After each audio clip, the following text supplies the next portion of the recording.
Muntik na ang tumalon sa bintana ang isang OFW para makaligtas sa nasunog na gusali sa Kuwait kung saan 50 ang namatay. Ang karanasan niya at ng ilan pa niyang kasama, eksklusibo nilang ibinahagi sa GMA Integrated News. May report si JP Soriano. Nasa ika-6 na palapag ang OFW na si Mario nang masunog ang apartment complex na kanyang tinitirhan sa Kuwait. Nakasusulasok na usok raw ang bumulaga kay Mario at roommate niyang Pilipino rin. Makapal ng usok, itim.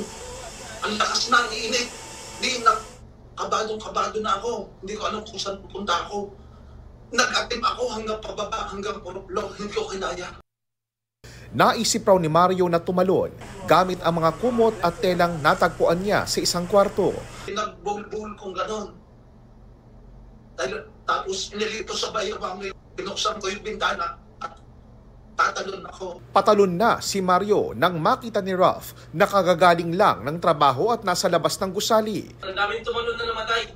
Kaya sabi ko sa kanya, may mga bangkay na natin, yun may mga tumalon. Sabi ko sa kanya, huwag na magtatalon, tumalba ka.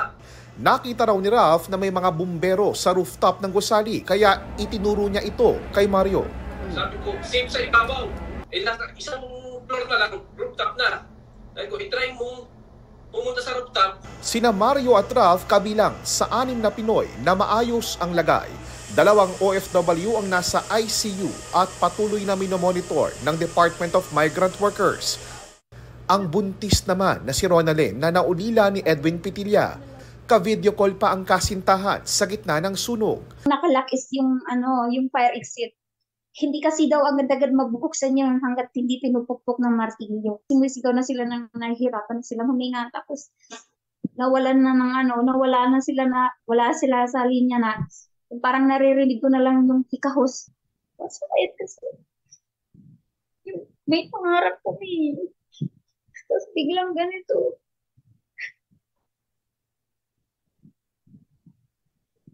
Masaya pa siya na gusto niya makita yung baby niya. Wala.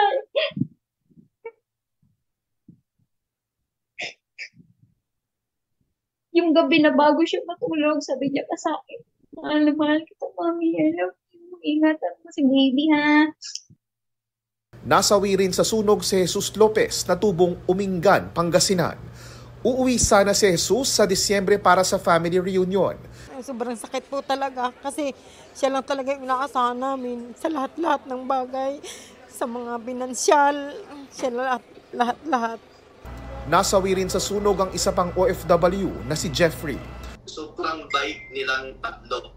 Bukod sa pagtiyak sa tulong at benepisyo at pag-uwi ng labi ng mga nasawing Pinoy, tuloy ang monitoring ng DMW sa investigasyon sa sunog.